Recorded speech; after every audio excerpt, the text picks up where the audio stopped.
Good evening, ladies and gentlemen, and welcome to CPHS Channel 6, where tonight we have some varsity girls soccer action between the Port Huron High Big Reds and the Marine City Mariners. I'm Brandon Kovac, your announcer for this evening.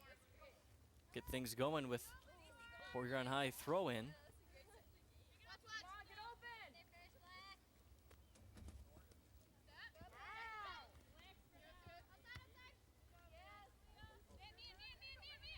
Now Marine City has it on the defensive end. Going to pass it around a little bit.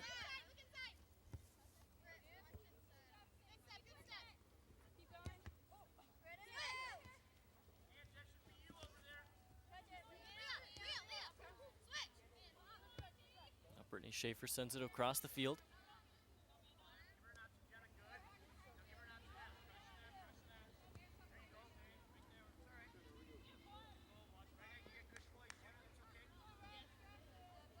It's going to be a Big Red throw-in taken by Courtney Harris.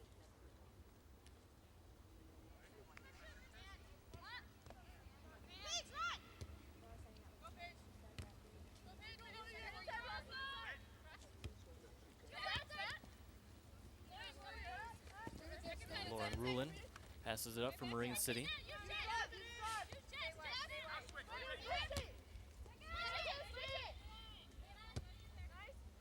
There's a pass into the corner to Rulin. She kind of looked over her shoulder at the line judge to make sure she wasn't offsides.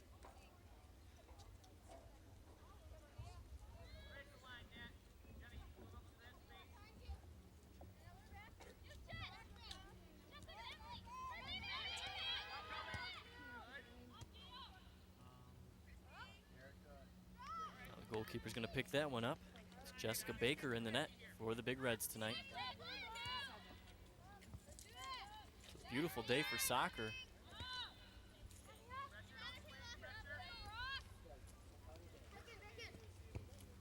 It's going to go out of bounds for a Marine City throw-in. Rulin will take this one.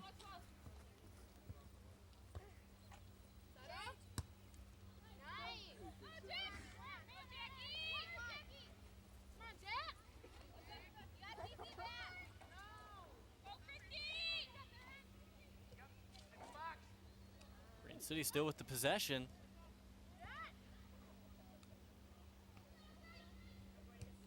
Now Rulin sends that one towards the net. Baker is able to pick it up.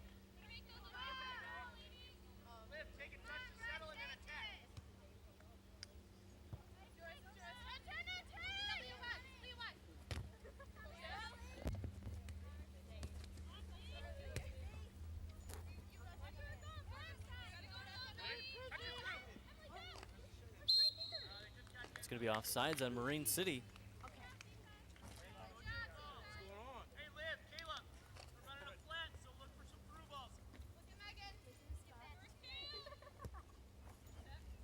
Schaefer sends that one up.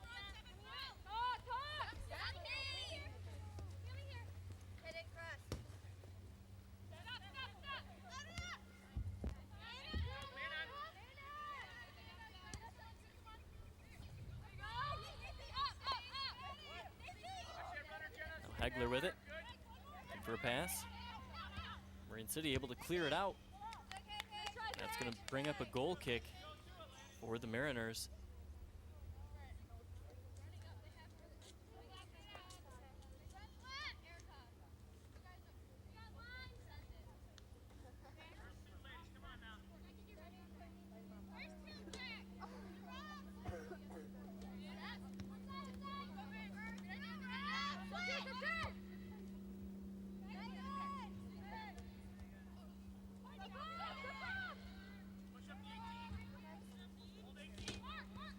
Oriel turns it around, gives it up to Leah Sternfeld.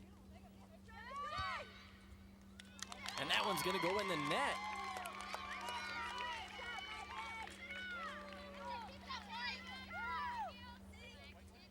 I think that one caught the Marine City Mariners off guard. That was Megan Darby on the goal. Big Reds go up early in this one, 1-0, 35-37 left in the first half.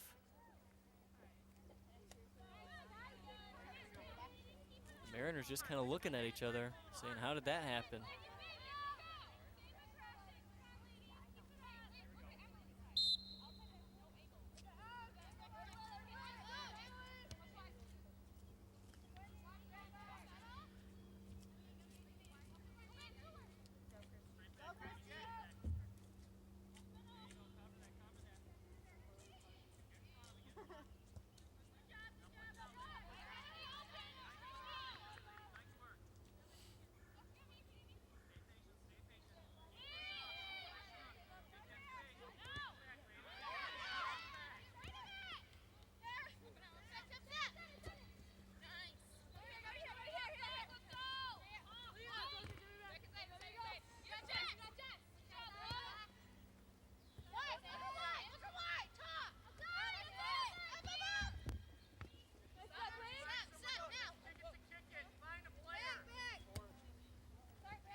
Schaefer now.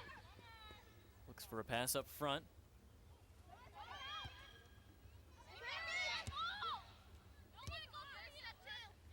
It's going to roll out of bounds and be a Big Red throw-in. This one taken by C.C. Schuler.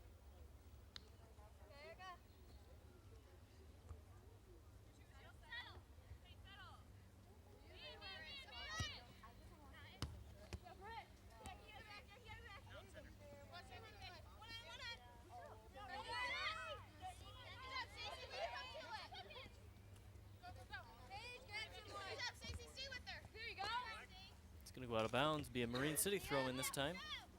This one taken by Angela Arthmeyer.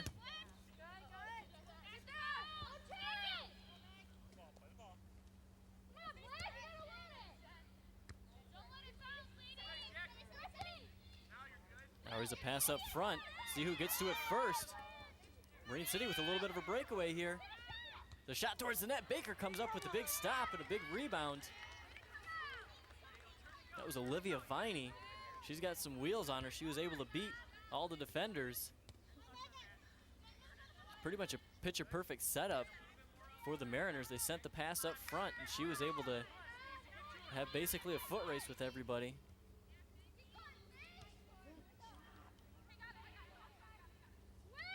It's going to be picked up by the Marine City goalkeeper. That's Lauren Brown.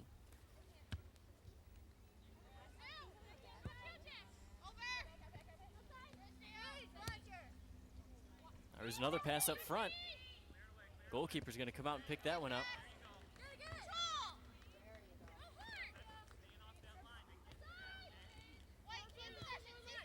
Now pass into the corner. See if she can get to it before it goes out of bounds. And no, it's going to be a throw-in for the Big Reds.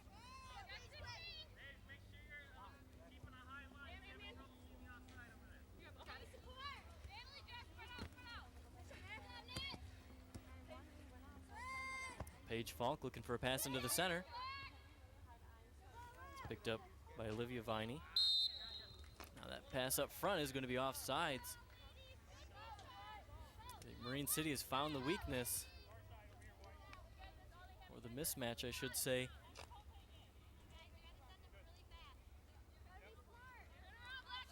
They've got number 5 over there, Christy Rutho. She's got some speed behind her. They can get her a pass up front. Now here's another breakaway right here. It's Jackie Gertenquist. See where she puts it, right at the goalkeeper. Big rebound, another shot, and she got 2 cracks at it and wasn't able to put it anywhere.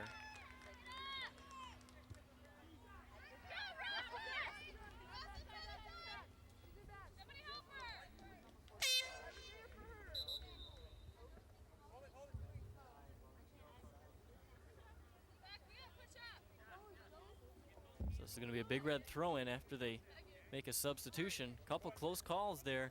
Still 1-0 though. The Port Huron High Big Reds on top in this one. 31:06 left in the first half. That's out of bounds for a Big Red throw-in.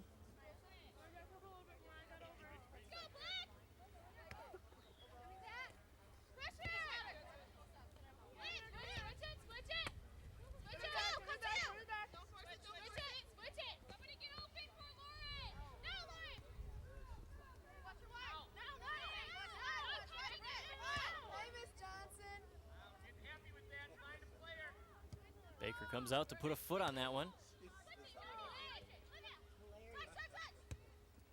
was asking about you today, lady. I'm sorry. I had to work yesterday. That's going to be too much contact called on the Port Huron High Big Red, so free kick for the Mariners. Vaughn and Amber and Courtney didn't have vision. Well, that's good. We're meeting next week. What day? Wednesday. All right. Be there.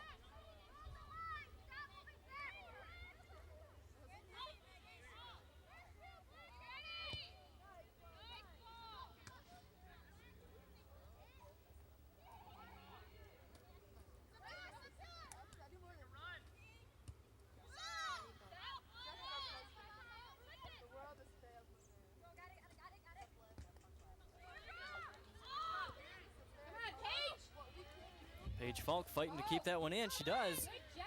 Stay with it. Again. Looking for a pass into the center. It's picked up by the Mariners. It's going to be out of bounds for a Big Red throw-in. This one again taken by C.C. Schuler.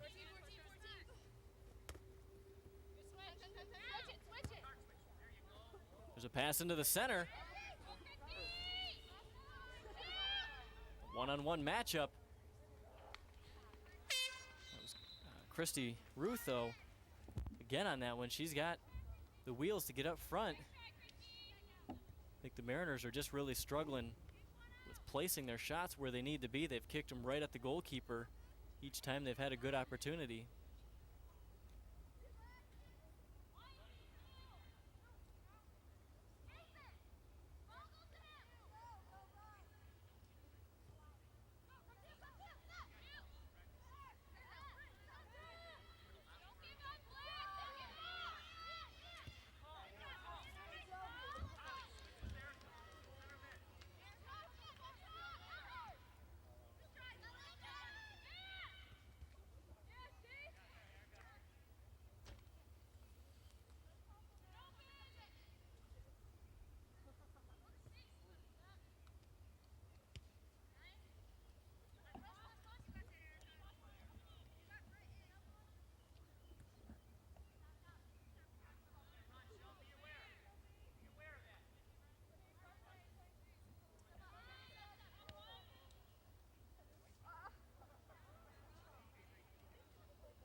There's a pass up front. It looks like it's going to be picked up by the defender or go out of bounds.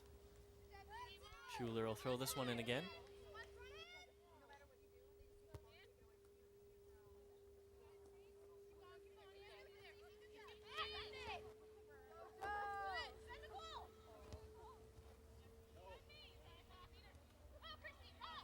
Now Rutho, one-on-one breakaway here. It's a shot towards the net. Goalkeeper right there to pick it up.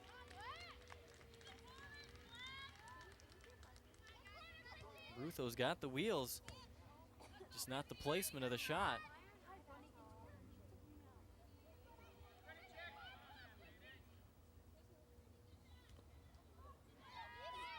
There's a shot towards the net, and it's going to go in. Great setup there by the Marine City Mariners.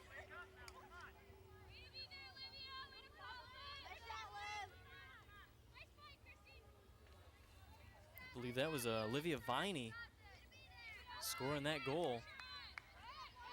She was just at the perfect place, the perfect time, and put the ball right where it needed to be. Goalkeeper was kind of out of position at that moment. So now we have a 1-1 tie, 26-36 left in the first half.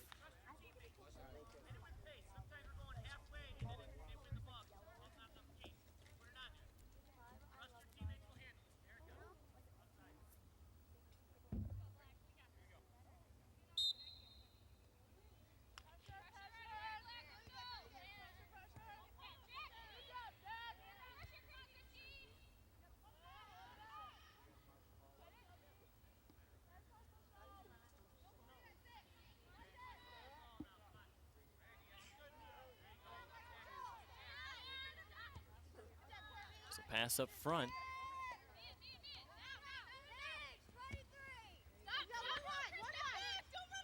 Paige Falk sends it up.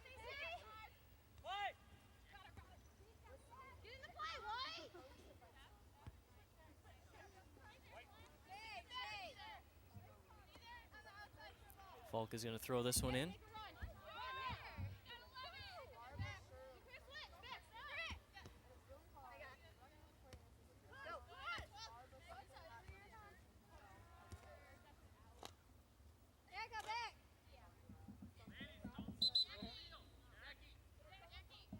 Mariners are going to make a substitution before they take the throw in.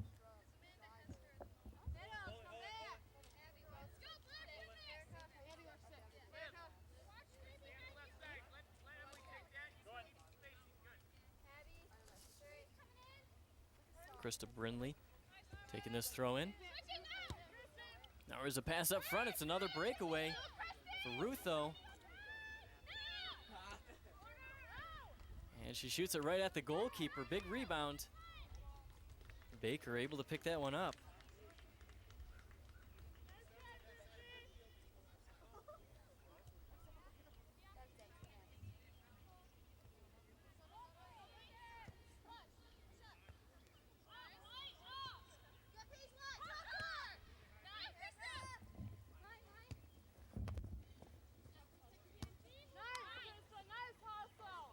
It's a big pass up to the goalkeeper. She's going to be able to scoop it up just inside the 18-yard box.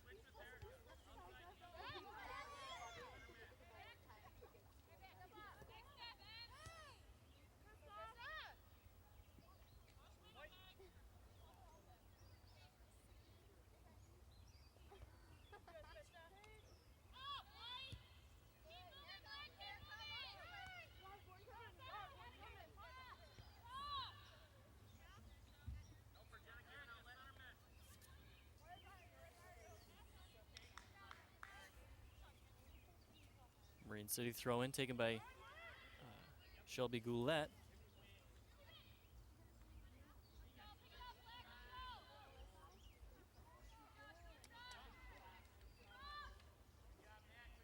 Now it's going to be a Big Red throw in deep in their offensive end.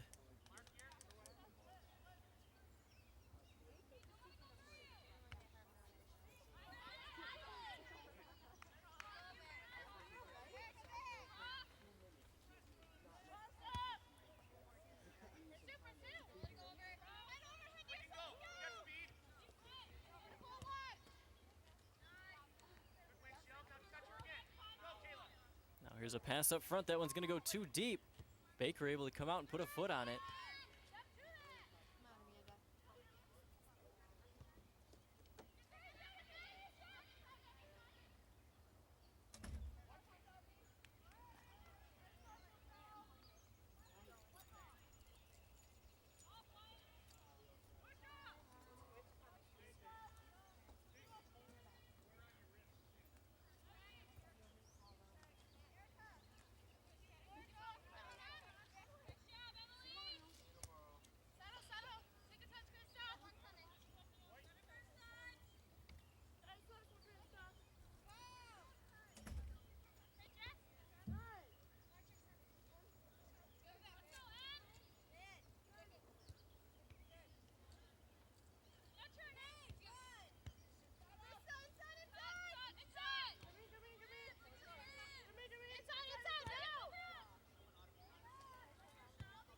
Big Red's able to clear it out of the defensive end.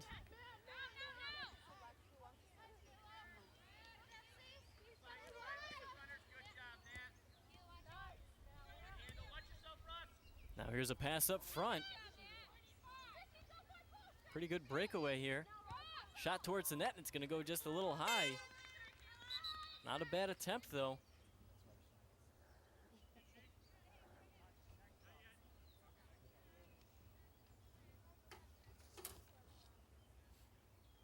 Kayla Rosso on that last attempt for Marine City. Of course, that'll bring up a goal kick now for the Big Reds.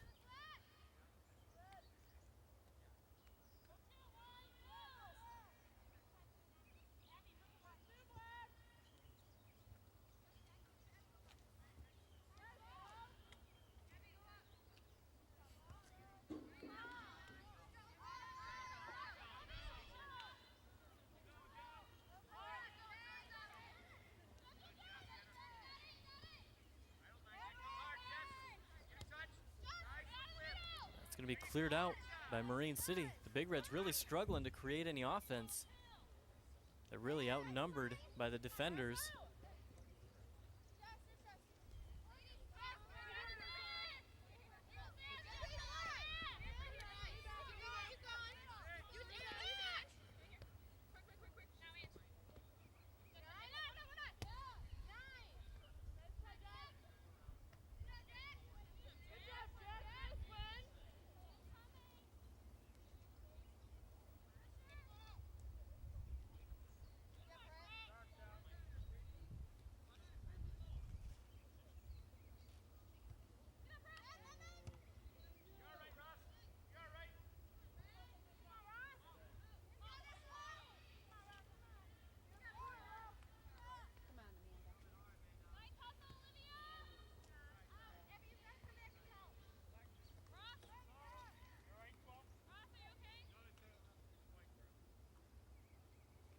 It's a Marine City throw in.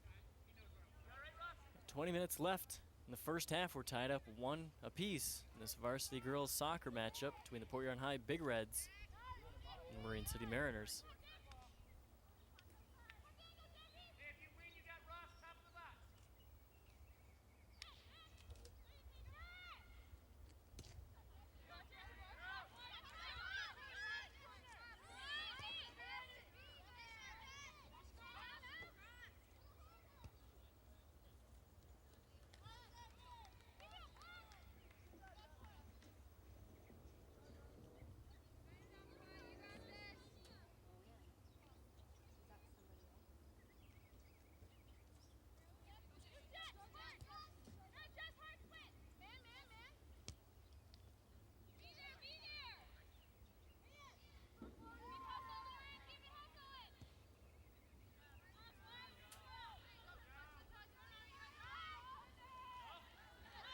Big Reds with a little bit of an opportunity here.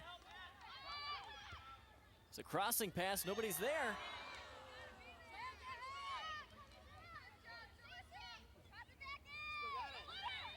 Pass into the center now.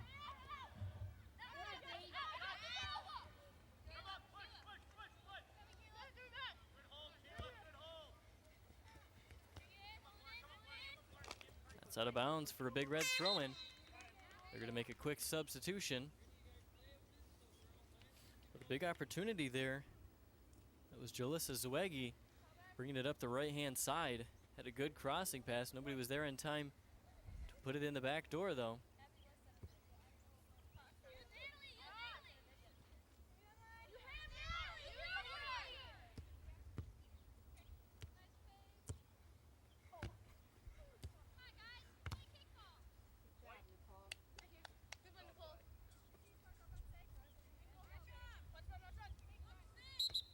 It's going to be an illegal throw-in by the Big Reds, so that's going to make it a Marine City throw-in after they make a substitution.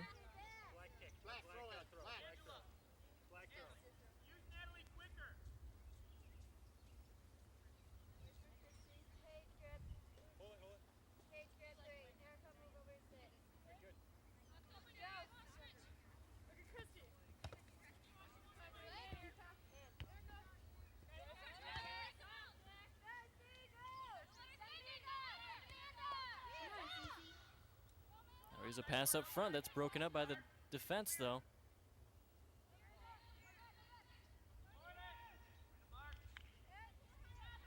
That's going to roll out of bounds. Be a goal kick.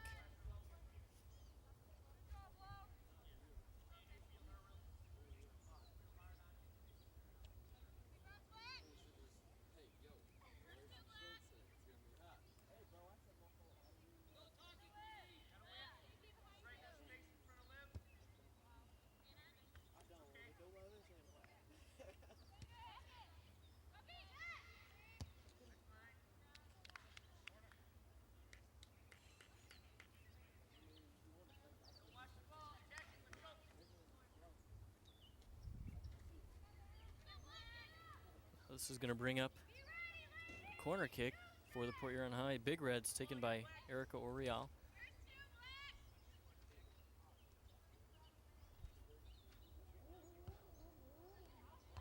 Good pass into the center. It's headed out by the defense, though.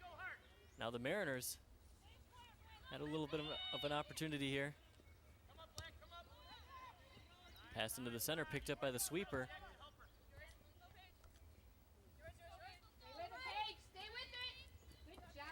That's out of bounds for a Big Red throw-in.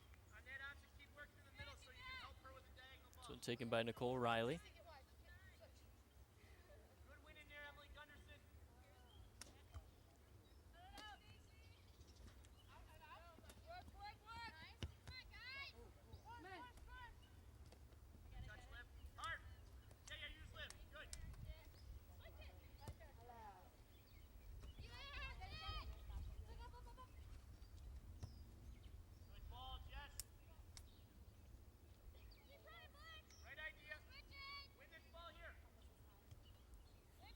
Baker kicks it out for the Big Reds.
Good defensive play there by the Big Reds. It's out of bounds for a Marine City throw-in. This one taken by Emily Gunderson. Stay with it, Nicole.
It's a free kick for the Big Reds.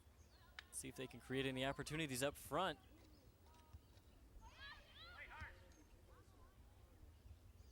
Now it's going to be a throw-in for Port Huron.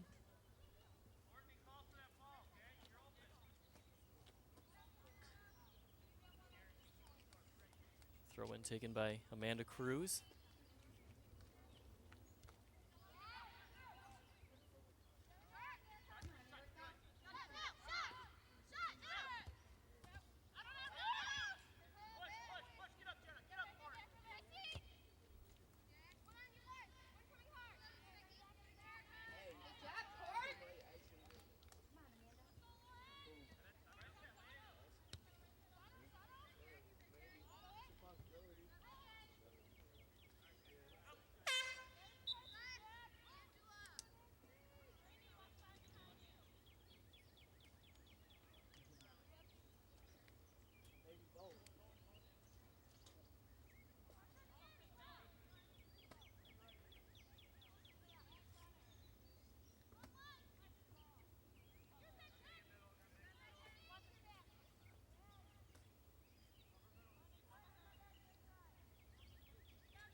Baker coming up with the save there out of midair.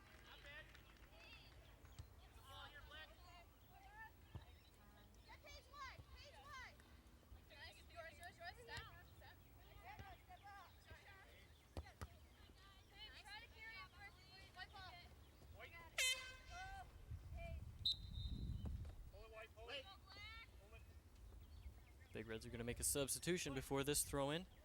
It'll be taken by Nicole Riley.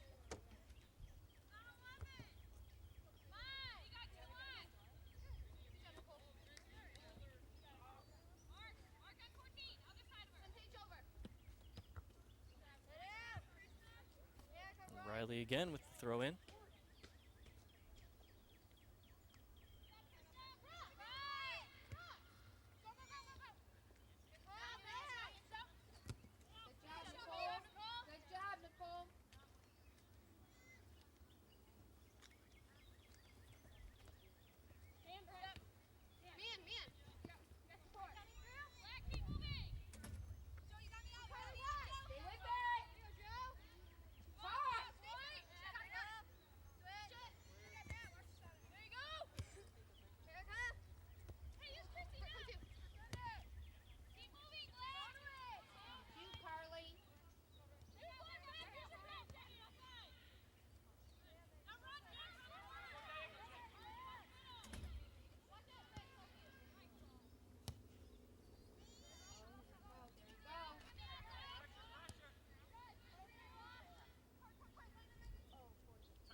That's going to bring up a free kick for the Big Reds.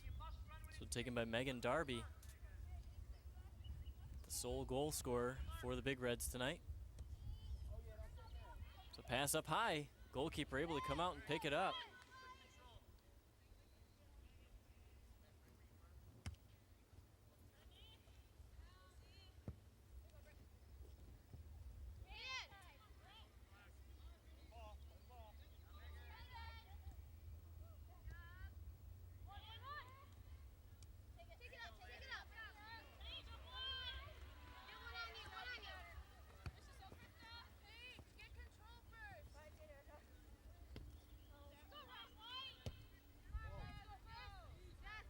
Pass up front is going to be a little too far. Baker's going to be able to come out and scoop it up.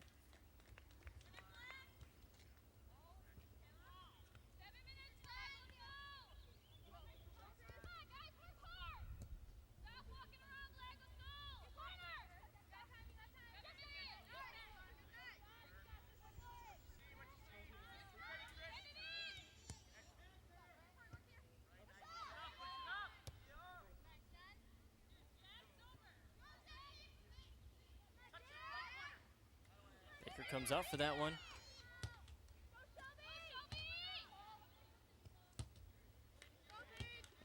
Now Falk has it.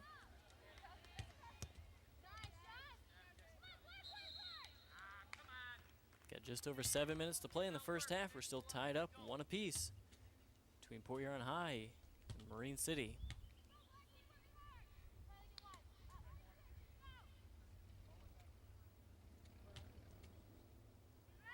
Now it's going to be a free kick for the Big Reds. Again, taken by Megan Darby.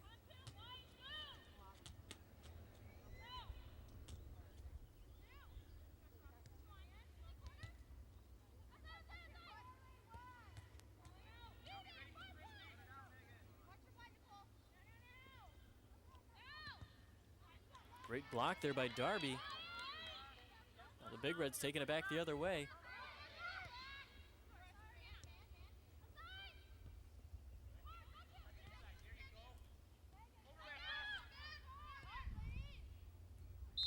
That's going to be out offsides.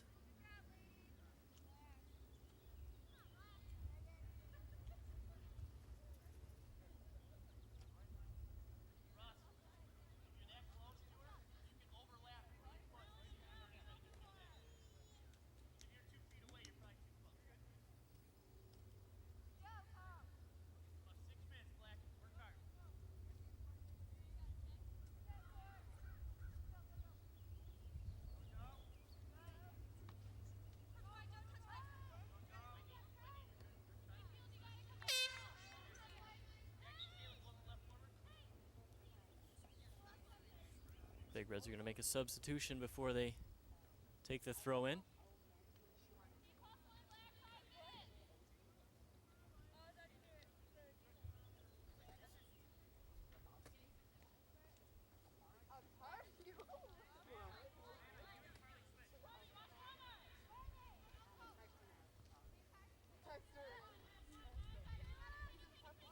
Now Marine City with a little bit of an opportunity here. There's the pass into the center. Baker able to get to it first.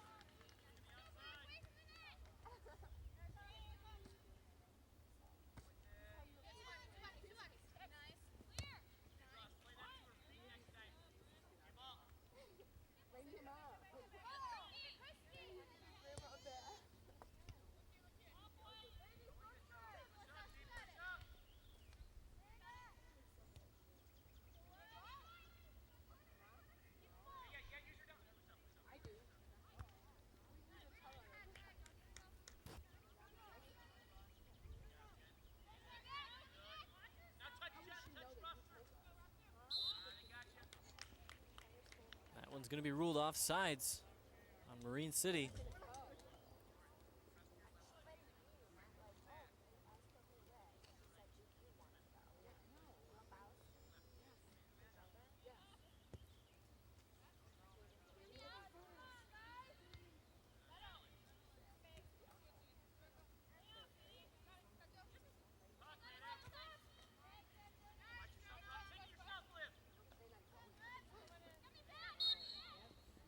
Contact is going to be called against Marine City.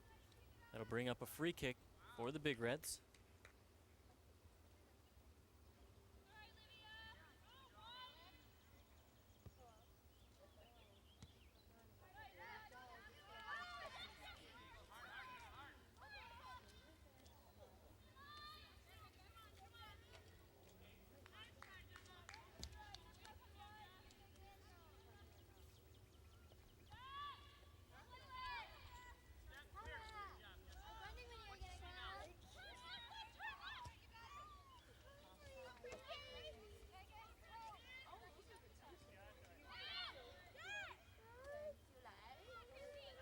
Now there's a shot, and that one goes in. Finally, Rutho able to find the back of the net. That's number 5, Christy Rutho. So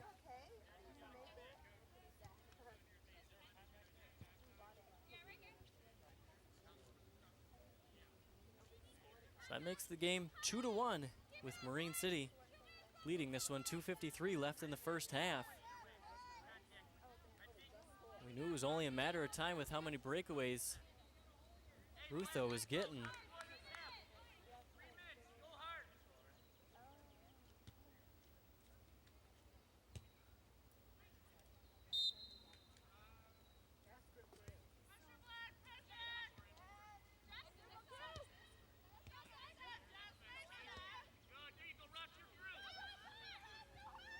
Here's another opportunity for Marine City. Goalkeeper able to come out. She scoops it up.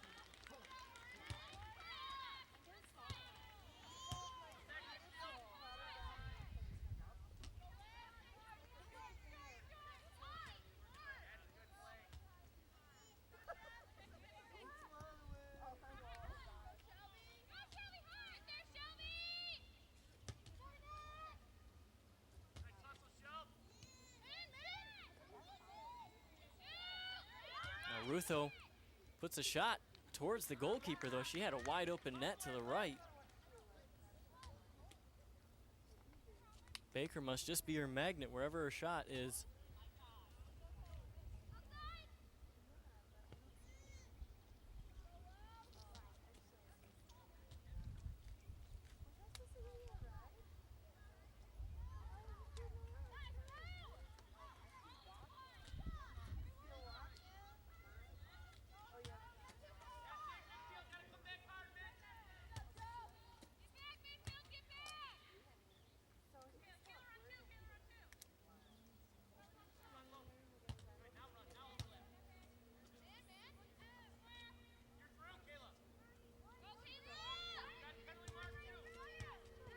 A shot towards the net, and that's in the back of the net. Scoring that one is number 12, Kayla Rosso. Marine City starting to open it up a little bit. Now it's 3-1. Just over a minute to play in the first half.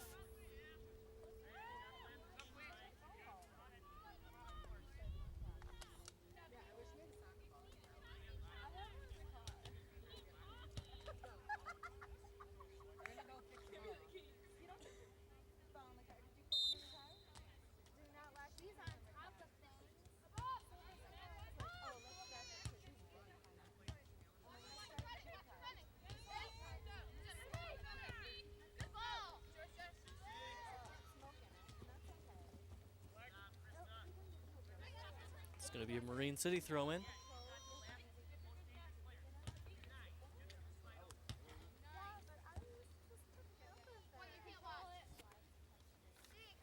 Again, taken by Shelby Goulet for Marine City.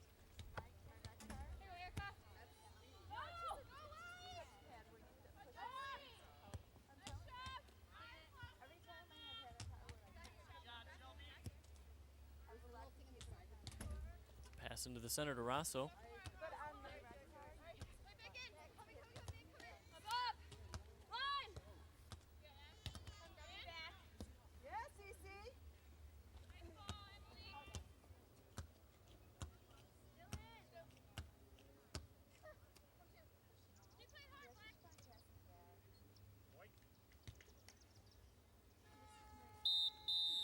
That's going to do it for the first half.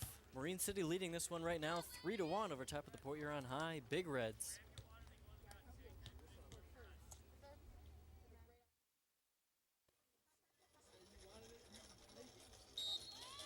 Second half action underway.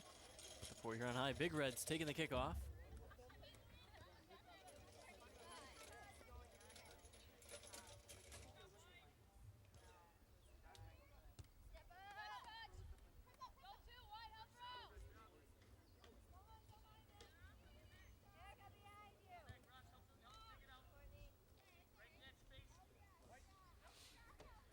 This will be a throw in for the Big Reds.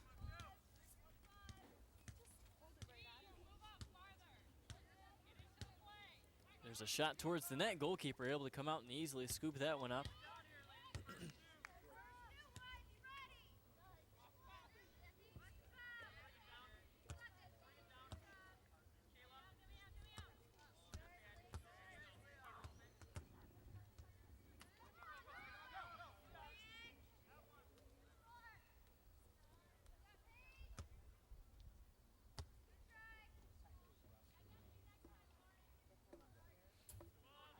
Going to bring up a goal kick now for Marine City.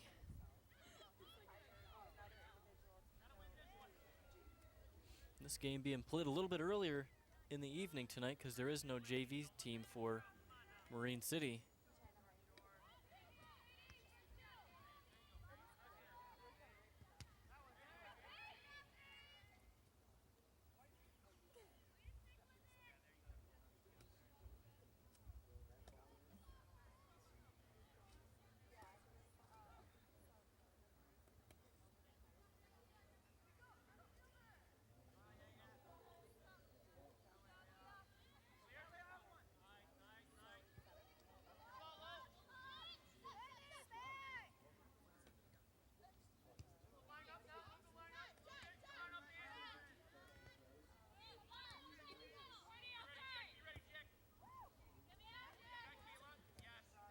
There's a pass up front. Rosso there chasing it down. There's a shot towards the net. It's going to go wide.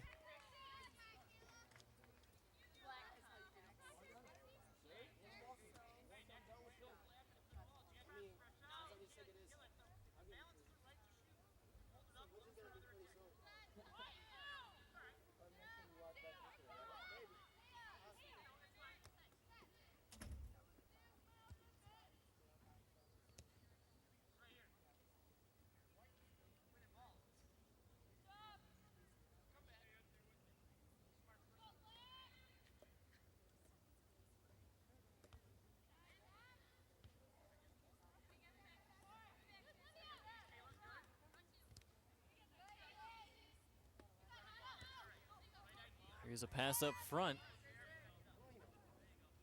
Sweeper able to get to it first.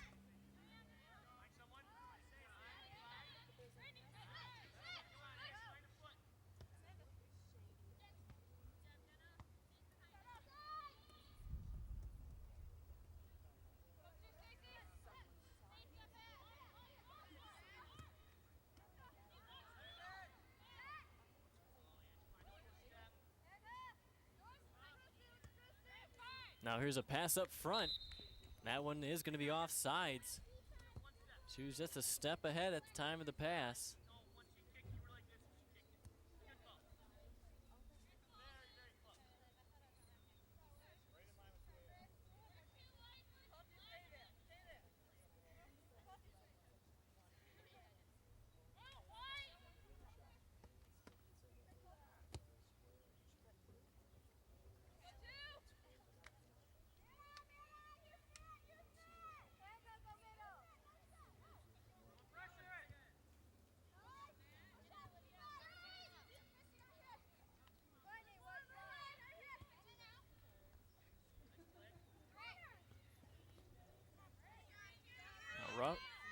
Russo with a little bit of a breakaway here.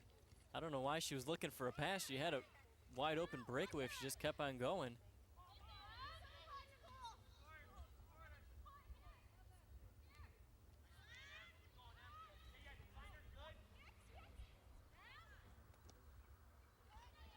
Now that's going to be an offside. A good heads up play there by the Big Red defense, still keeping that offside trap going.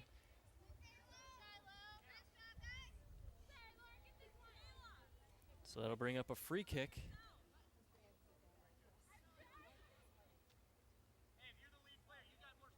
This one taken by Brittany Schaefer.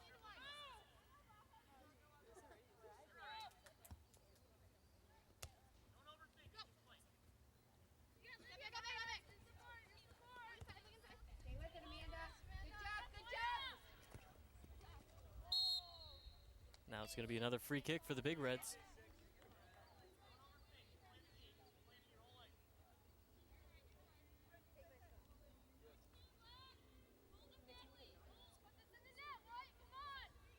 Schaefer again on the free kick.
Shot's going to go very wide.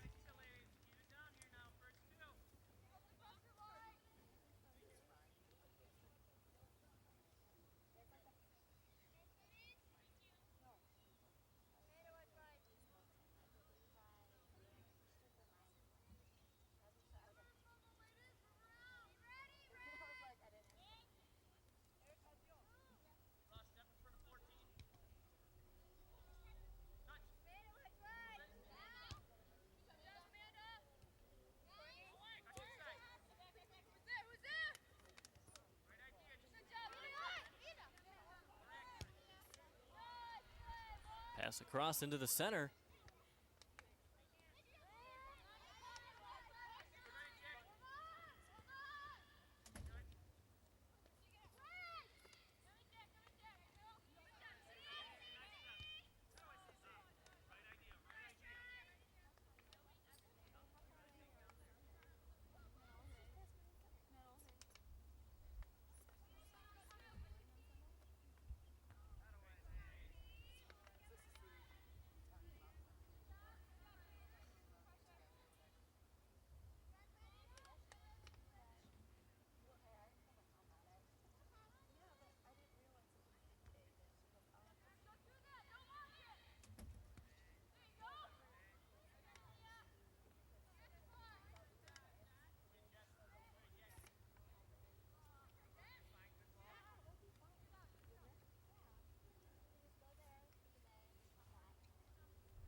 There's a pass up front. We'll see if they can get to it before it goes out of bounds. And no, the Big Reds are going to take the throw in. Just over 31 minutes left in this one. Marine City leading 3-1.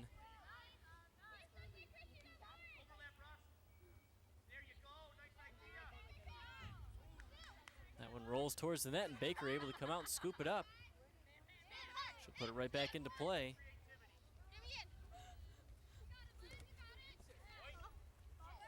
Now this will be a Big Red throw in. Taken by Courtney Harris.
Big Red throw in.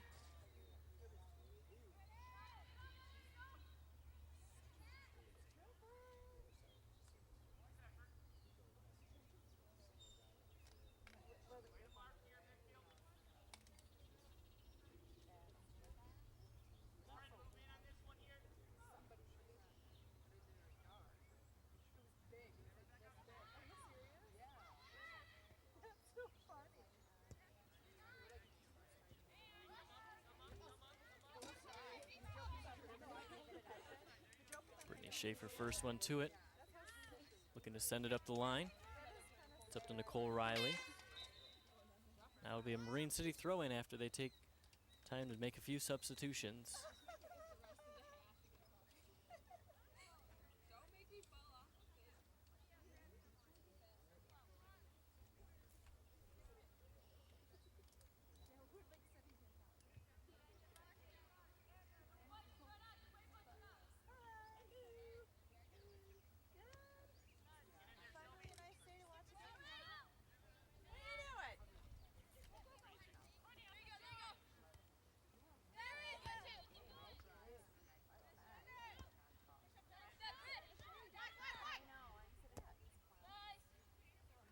It's going to go into the corner and be a throw in.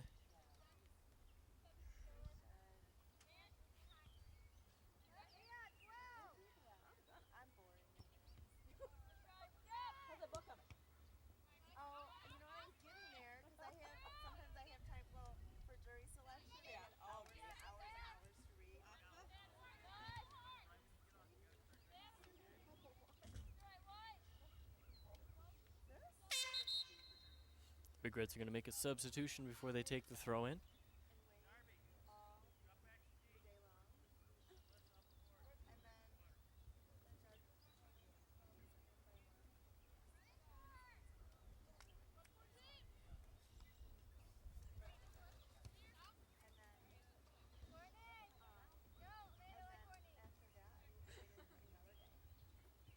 Another Big Red throw in.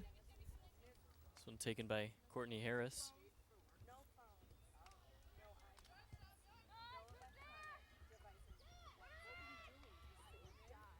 That's cleared out of there by the Marine City defense.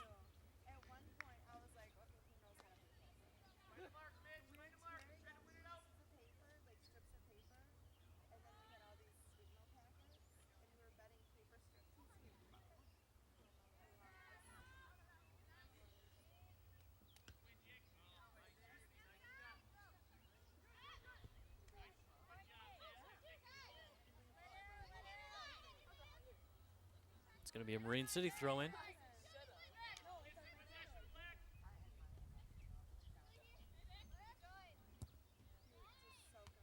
It's a pass up front. Darby will get to it first.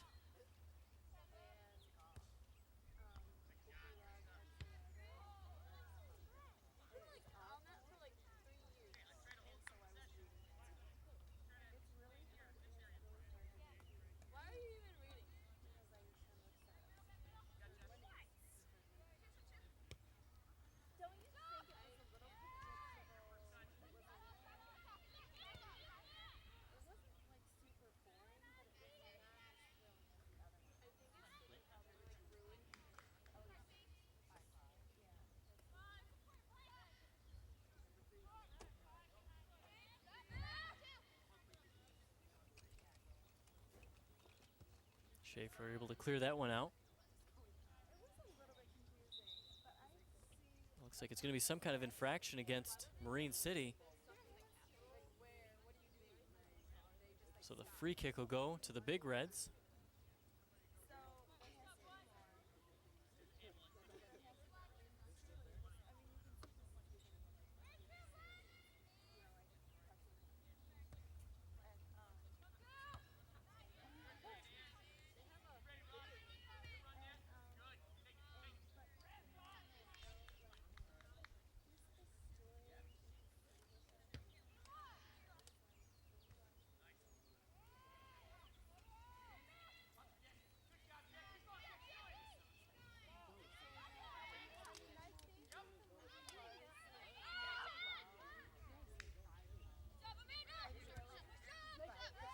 A long pass up front. Marine City defense there first.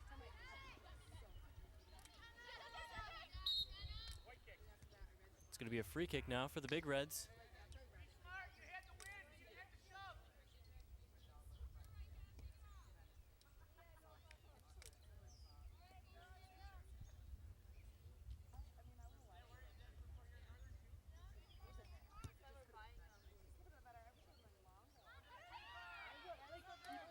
Nobody there to put a foot on it. I will sit much as 7 hour movie right now. I absolutely all the things in there. I absolutely will.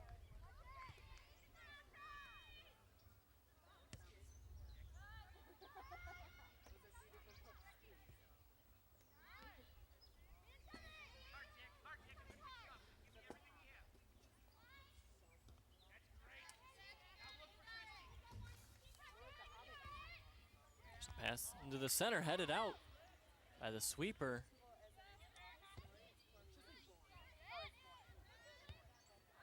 It's a shot towards the net. Baker able to come and pick it up.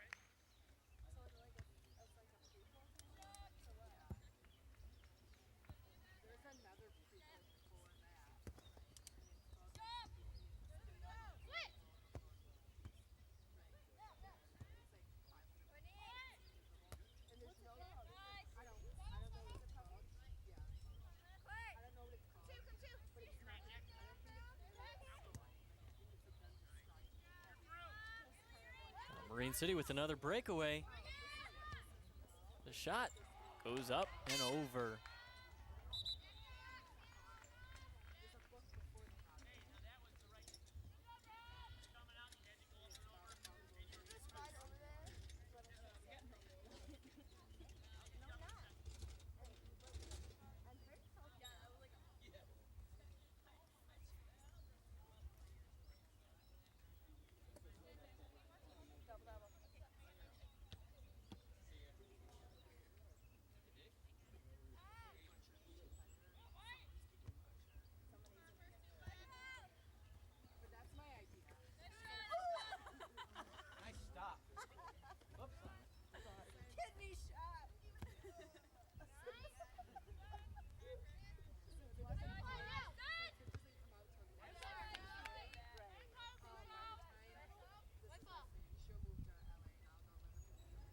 This will be a Big Red throw in.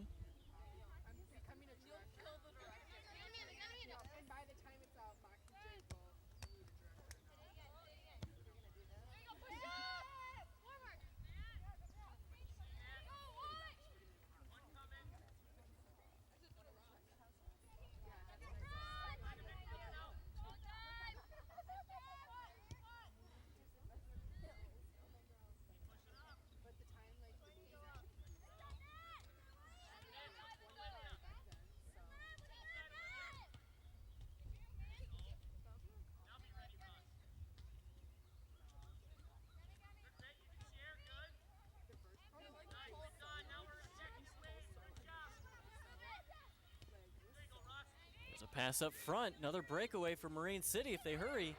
She kicked that ball out too far. The goalkeeper able to come and scoop it up.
Gonna bring up a Big Red throw in.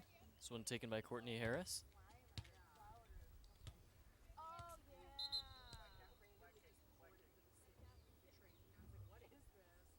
yeah. I believe that's a free kick for Marine City.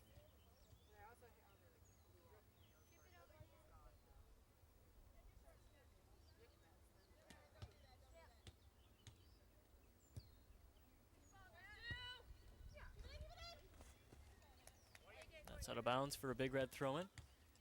Again taken by Harris. Oh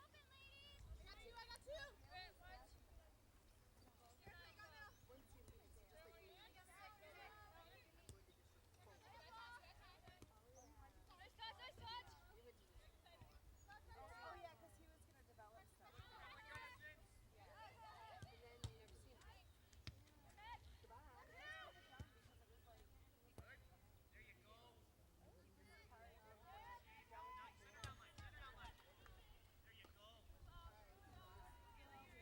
That one probably could have been ruled off sides.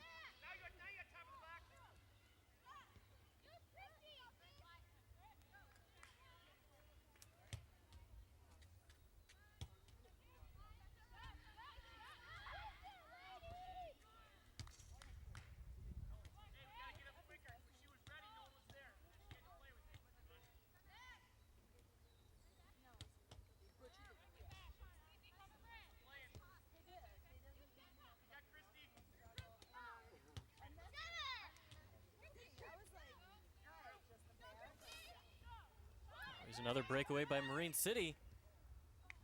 That one's going to hit the post. Second shot, and it's back in the back of the net. It's Christy Rutho. That's her second goal of the night. There's nobody on the defense that can keep up with her. That wasn't even past her. She just dribbled that one right in.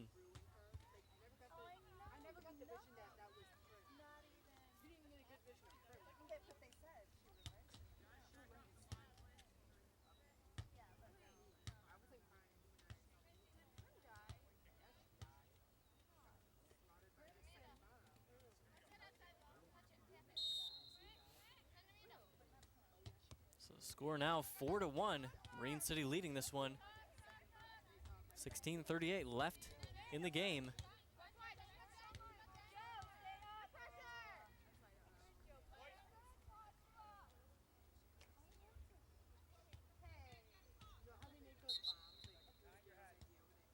It's going to be an illegal throw-in. So it goes to Marine City now.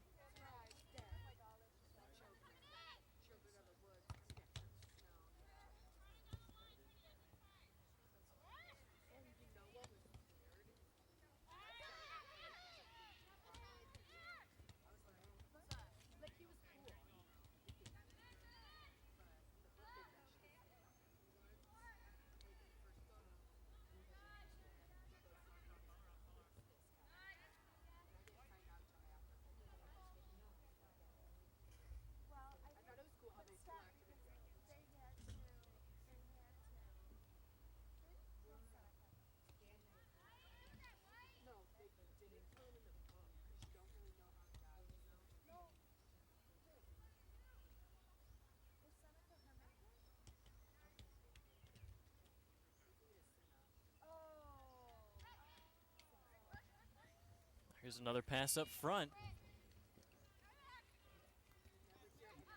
Great defensive play there by number 8, Brittany Schaefer.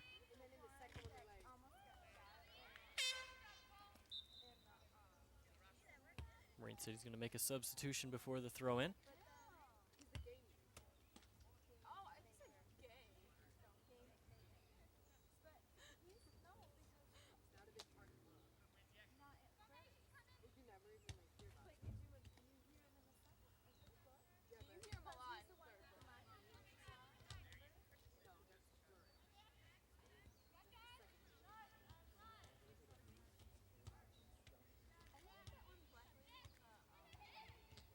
Crossing pass broken up by Darby, sent back in. That one's going to be up and over the net.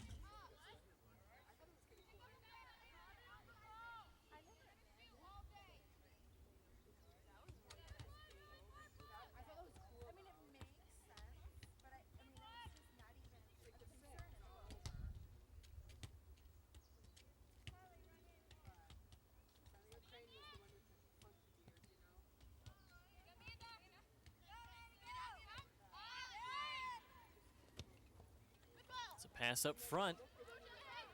The sweeper able to get to it first.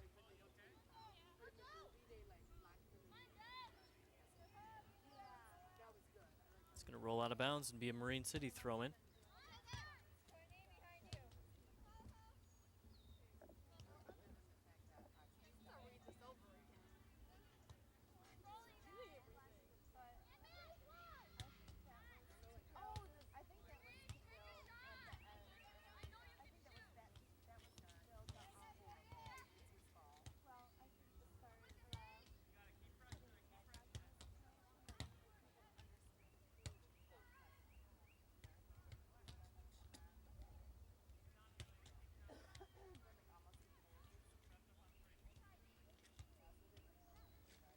This will be another Marine City throw-in.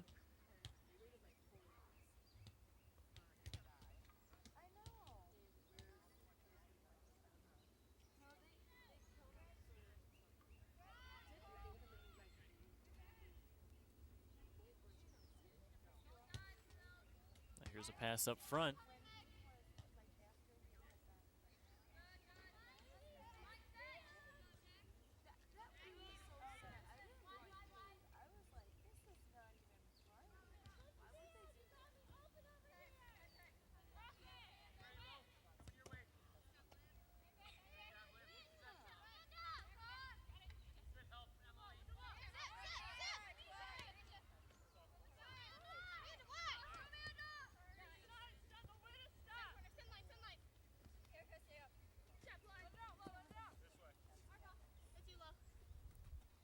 Be a Marine City throw-in. This one taken by Lauren Rule.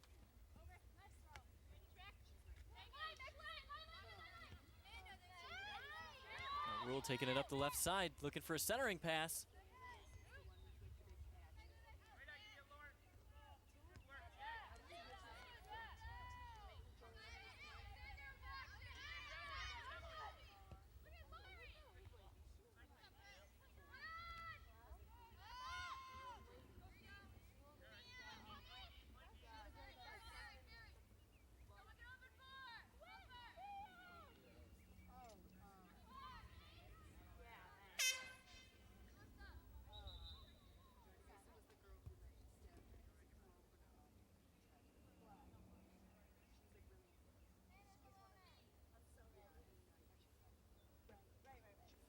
Yeah, just over 11 minutes to play in this one. Marine City leading 4-1 over top of the Port Huron High Big Reds.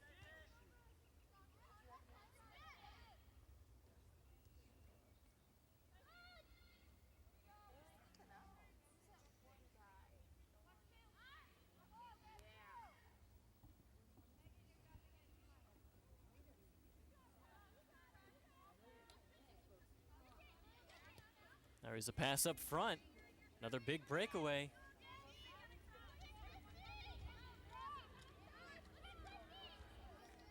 She bobbled with that one, and Schaefer's right there to scoop it away.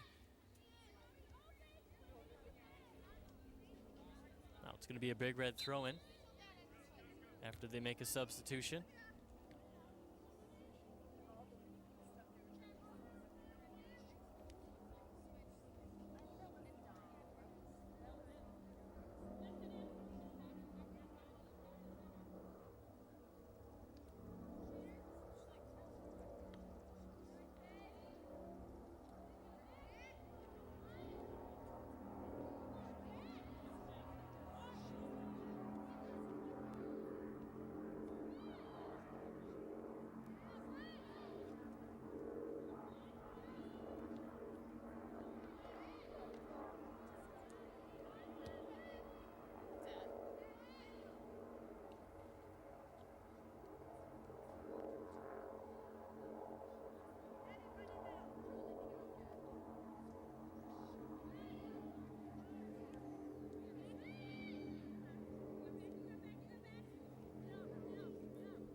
Schaefer will be there first. It's taken away though. Now pass into the center. Good defensive play by Darby. Now it's still in the offensive end. Shot towards the goal. Baker able to stop that one.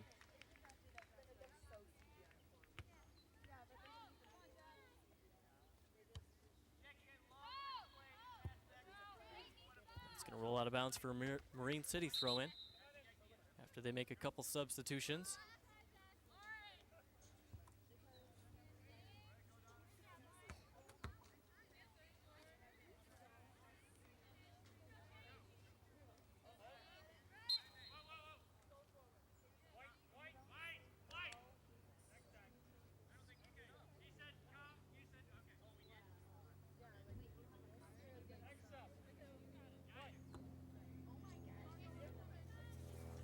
Throw in taken by Shane Warsuski.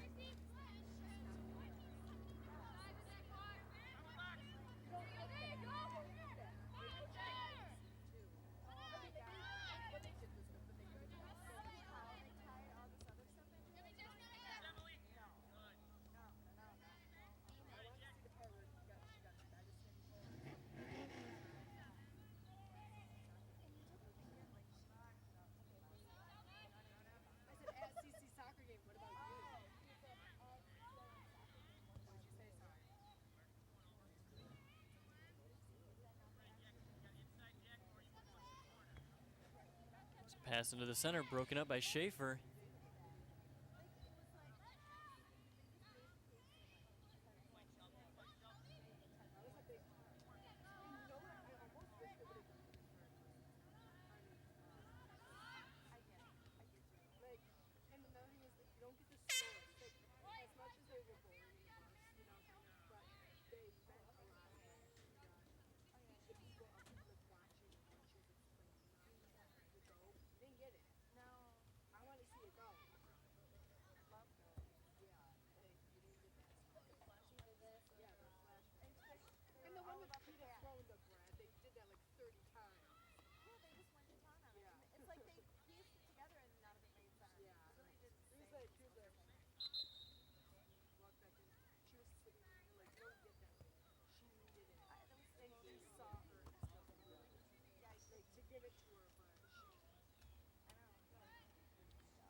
Marine City throw in.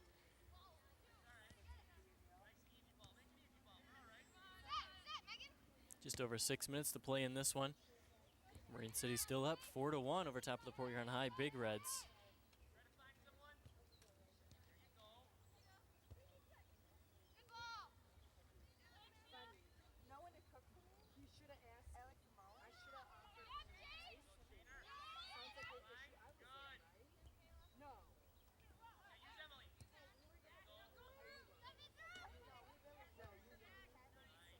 There's a pass up front. Darby able to get to it first. There's a centering pass. It's cleared out of there by number 2, Courtney Harris. That'll bring up a corner kick now for Marine City.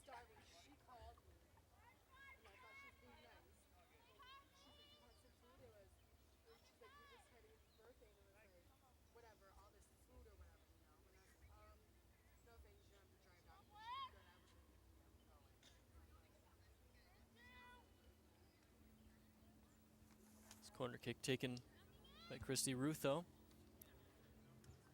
Great placement into the center. Nobody able to get a foot on it, though.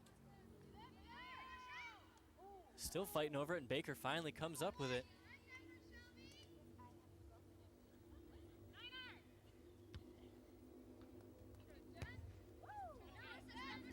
It's a good boot right there. Luckily, it goes just wide. I don't even know who that was, but somebody from Marine City just put their foot down, bounced the ball right back towards the goalkeeper. So that's going to bring up another corner kick for Marine City.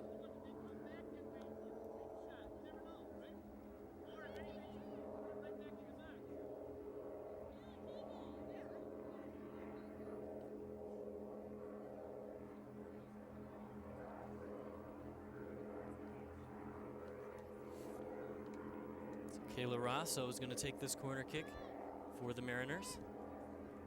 Great placement right to the center. It's bounced out of there. It's going to bring up a goal kick now.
Lauren Rule sends a cross pass.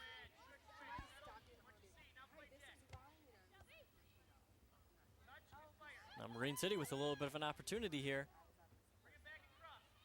Darby doing a pretty good job interrupting that.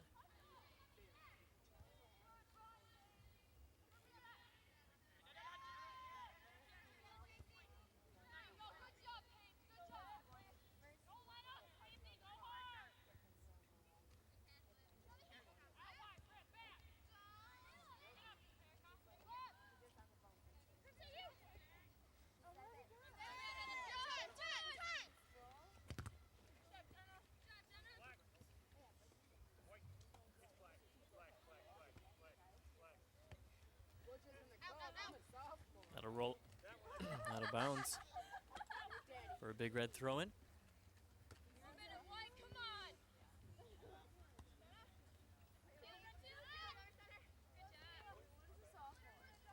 Now Rosso looking for a pass up front.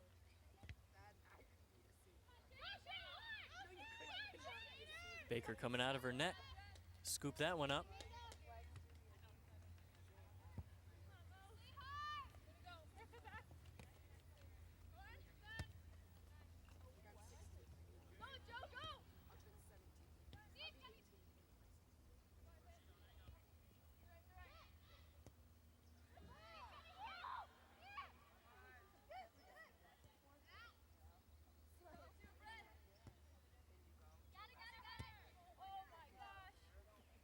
That's out of bounds for a Marine City throw in.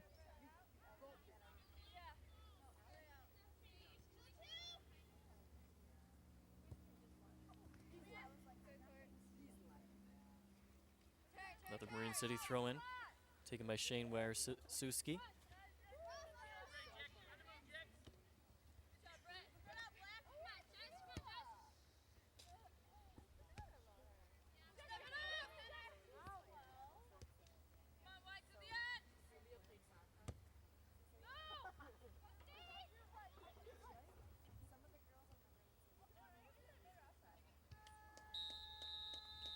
That's going to do it for this one. Marine City Mariners coming in victorious on this one, winning it over top of the Port Huron High Big Reds 4-1. That's the season finale here at home for the Port Huron High Big Reds as well, so congratulations to all the seniors as you move on and graduate shortly here after this one. That's going to do it for us on CPHS Channel 6. I'm Brandon Kovach. Good night.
So for the demographics, as you can, we have a fairly young population group there. 25 to 27 was the average age range. Heavily male-oriented versus female-oriented, just through the nature of the business. This is a program designed more for the combat-oriented soldiers, although occasionally on space available basis we have other people that can get in there. The sphere, as you would imagine, is fairly similar in both. These are the two obviously done, the 45 patients that were the comparison. This is the complication group. We did have a hyperopic patient, +3. He was actually +3 minus 5.5 cylinder in one eye. His other eye was plus 1.75 minus 4.5 in the other. He was the only one that was not a high degree of myopia. But because of his high degree of cylinder with hyperopia, we decided to include him in doing he was scheduled for the LASIK procedure anyway. Spherical equivalent is similar. The average Ks are similar as well in the groups.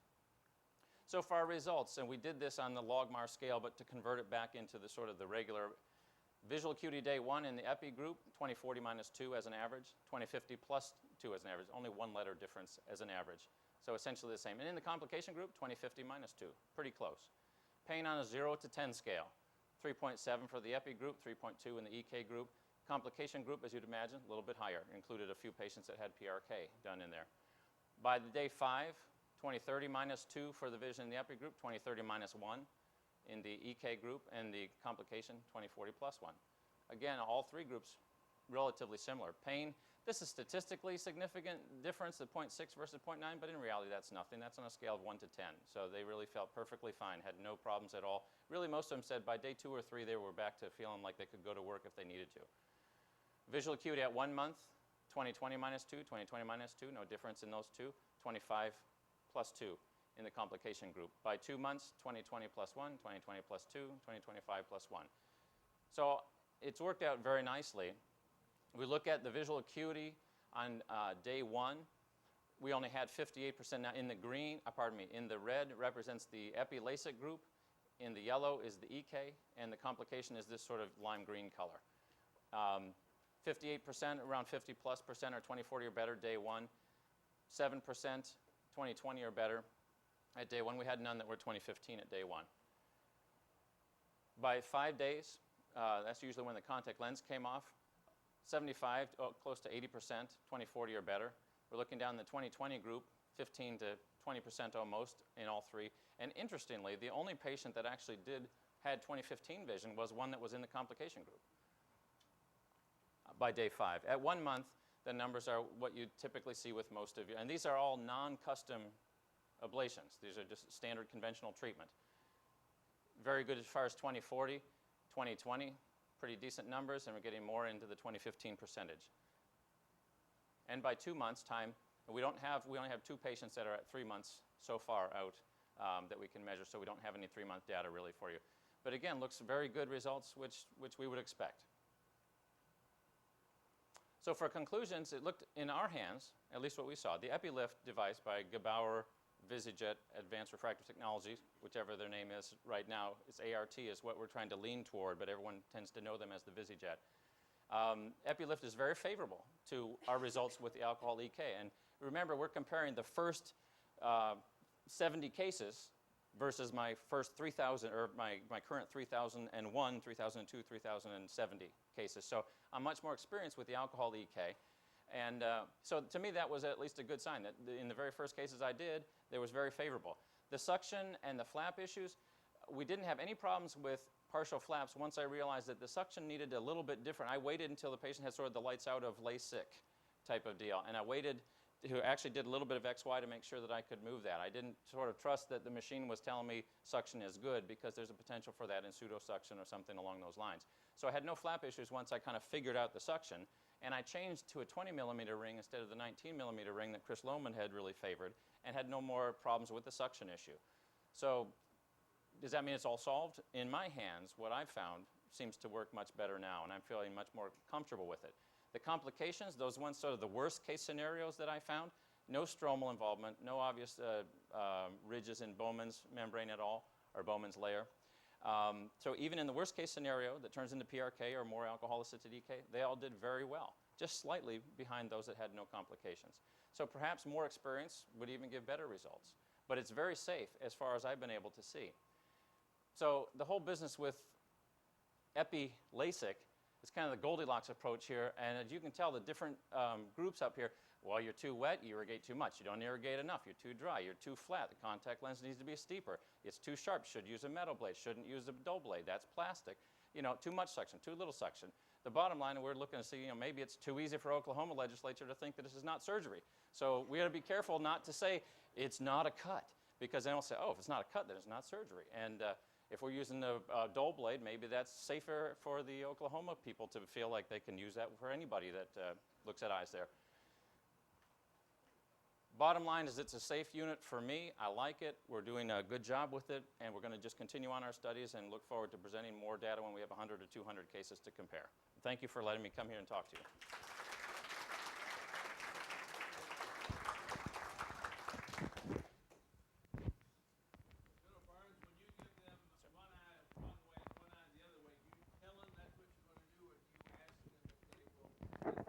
We ask them if they'll participate, and they don't have any problems participating with it. We tell them it's FDA, you know, it's 501k approved, so we're okay with that, and they don't seem to have any trouble with that. We tried to mask it, but they know. I mean, you can't tell it.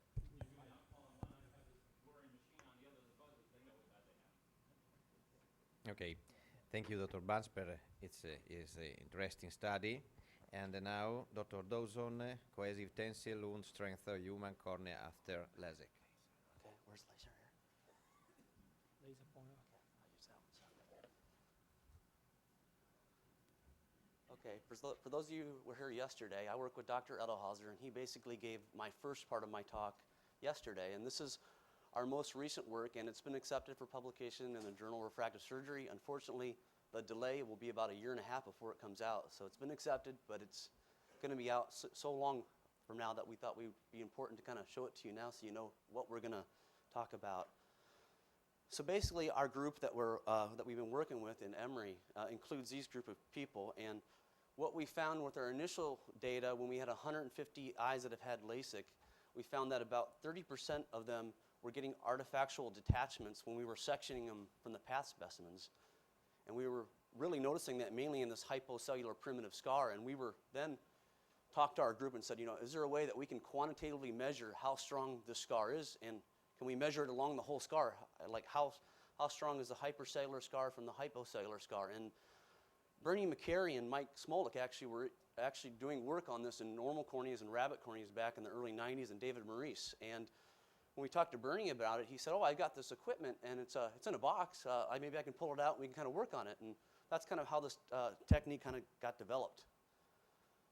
So basically, the purpose of our research is to measure quantitatively the cohesive tensile strength along the interface scar of these post-mortem LASIK eyes. We then also, because we had portions of the specimens that we didn't tear apart, we were also able to correlate them with the light and electron microscopy findings of the torn and the untorn surfaces so we could see what really was going on when we're tearing these. And the other thing is George Waring got involved in it, and he pulled 144 patients that he's done flap lift enhancements on and try to correlate them with their results, and really did this after our results came out. And what he found is that they actually correlate very well with the clinical data. So our main study involved 25 human eyes that had LASIK, and they came from 13 donors. The range of surgery was 5 months to 6.5 years after LASIK when we did the testing. The normal eye looked like this. You could see the scar where they had the LASIK, so we knew they had LASIK, and we could see the hinge, so we knew where the hinge was at. We actually did about 20 age-matched controls, but when we initially submitted this for publication, they really wanted us to really get really specific on our controls, so we wound up going back, and we age-matched them, we time and Optisol matched them, and we just did them in the superior meridian because Mike Smolik and I believe Bernie McCary did research, and they showed that certain meridians of the cornea are stronger than others, so we went back to do the superior meridian, which is what the LASIK cases were. And then all the corneas that we got were stored in Optisol, even the normal controls, and they were on average stored for about 5 days, so everything was matched up exactly the same. And what we did is, grossly, we found the hinge, and then what we did is we took a 4 millimeter strip. In Mike Smolik's work, I believe it was a 1.8 millimeter strip, but in this case we went 4, and we cut that strip. And we submitted these two in for light and electron microscopy and never separated them, so these were intact. And then this was the part that we separated. And what we did Bernie and Mike kind of came up with this technique, and they actually put this centerpiece on a little kind of polypropylene little curve area, and then they'll cut it into that strip, so that way these cuts are nice and linear, so they're not oblique. And then we what we did is I did the manual dissection. I manually dissected to about 50% of the scleral thickness. Then what I did is I took a blunt-tipped needle or cannula, and I found the hinge, and I stuck it right in there, and it was very easy to find. The only thing that I did find is that I initially tried using some sharp instruments, and I sometimes got in the wrong cleavage plane. So I wound up going to a blunt one, and I always found it. It was very, very easy.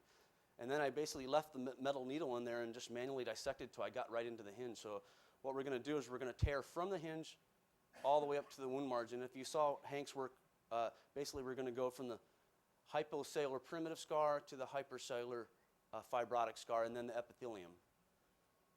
And we divided the cornea into, this is called the central region, the paracentral region, and the margin. But basically it's the hypocellular primitive scar and the hypercellular fibrotic scar. And what we wound up doing is we put the heavier side up, so we didn't have much effect from the flap because it didn't weigh that much. And then we wound up using our pulling machine. This is a force transducer here. And when this machine goes up, it's got a motor that moves it up. The force transducer gives us a measurement on what force does it take to break this wound apart. And then this is just the anchoring plate. And this is just a picture showing what the cornea looks like after we've done the whole dissection to expose the interface wound. This is the whole setup. I believe Mike kind of showed one earlier in his work in 1990s. And it's basically a very simple device. It's the motorized pulling device here. You got the little switch and the chart recorder. And we could also, we talked about putting it up to a computer, but the chart recorder seemed to work very well because you could measure the little squares and come up with a really good, accurate measurement. And these are just a representative cases. We've got a whole folder of these. So we've got 25 LASIK ones. We have 20 controls, but this is just typical examples. So this is a normal cornea here. And what we did is we started in the sclera, and you can see the sclera is very, very strong. I believe it averaged around 50 grams per millimeter. And then as you got to the cornea, it got weaker, and it got the weakest in the central part of the cornea. And if you average this, the average normal cornea measured 30 grams per millimeter. And then you got back to the sclera, and it got stronger again. When you went to the LASIK eye, this was a 3 years post-op LASIK eye. This is what most of the cases looked like. You started at the hinge, and you basically got this horizontal, small tracing here. And realize this is our calibration. So we had to do 200 grams to get that calibration. So we had to really go to a much less calibration just to even pick up measurements on the LASIK ones. And we found overall right here, all the way up to you got to that hypercellular fibrotic scar, you had this kind of horizontal sloping line that was relatively smooth, and in this case it was 1.2% normal strength. And once you hit that wound margin, it exponentially increased, and usually it peaked right before it broke. And in this case, it was 26% of normal. So if you're comparing it to the normal, it was that, and the quantitative measurement was 8 grams per millimeter. Overall, if you look at all our data, so what I showed you before was just one representative case. This is all our data. So the hypocellular primitive scar is here, and if you look at the timeline, this is 6.5 years post-op, the LASIK. The hypocellular primitive scar never changed. It never increased strength over time, so it didn't remodel. And overall, the average was around 2.4% normal strength. And the highest we ever had was 5. So the hypocellular primitive scar is very, very, very weak. The interesting part that we found was that if you looked at that wound margin, that hypercellular fibrotic scar, it increased to about 3.5 years post-op, and then there was a plateau. So it seemed like these flaps get strong to about 3.5 years, and then there's a plateau. It's artificially skewed because our strongest one was right here. If we took that one away, it actually was just a flat line here. So, and what I'll show you later on is we did histologic correlations, and we were able to kind of look at why there was so much variability in this margin. So our path, you saw this from Dr. Edelhauser yesterday. If you look at the central and paracentral scar, you got this hypocellular primitive scar. It's mainly composed of proteoglycans. It's got a little bit of collagen fibrils in there, but there's not many, and it's very scattered. And you can see here that the lamella are cut, and they don't get reconnected. And that seems to be the main reason why it's not that strong. The proteoglycan's got some stickiness, but there isn't much tensile strength because there's not many collagen fibrils in there. The wound margin itself is different. You got this hypercellular fibrotic scar. If you look on high power at this, it actually looks somewhat like Bowman's layer, except for it's got cells in it. And the collagen fibrils are much bigger than normal, or bigger than the Bowman's layer. So the Bowman's layer average collagen fibrils 20 nanometers, and these are 26. So they're like more like normal collagen fibrils. The other thing is when you look on high power, you can see that David Maurice had talked about, I believe it was a cornea paper back in 1988. He was talking about when corneal scars heal, that the cut collagen fibrils do not, when you get the scar, they do not reconnect end to end with them. And that's what we found. We found that these, even though you got a dense network of collagen fibrils here, it actually just intercalated around and within them, so it doesn't reconnect to them. So that's why even when these look really strong, it's still not going to be up to normal because it's not connecting end to end. And these are just our light micrographs to show the representative cases. So our normal controls look like this when we tore them. Mechanical microkeratome looked like this. We actually had 2 cases of interlace that were done 2 years post-op. They came from Colorado, and they look like this when you tear them. And as you can tell, the light micrographs don't show as much as the EM. So I'm going to show you better pictures after that. But the interesting thing here is how rough it is just by tearing it without cutting at all, and then how smooth they are with the interlace and the mechanical blade.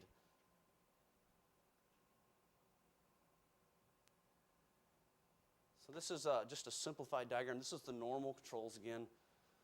Diagram just to show, because the EMs are such high power, these are about 3000x, so you're kind of going to get lost in the forest. So we put the diagram to show where we're at.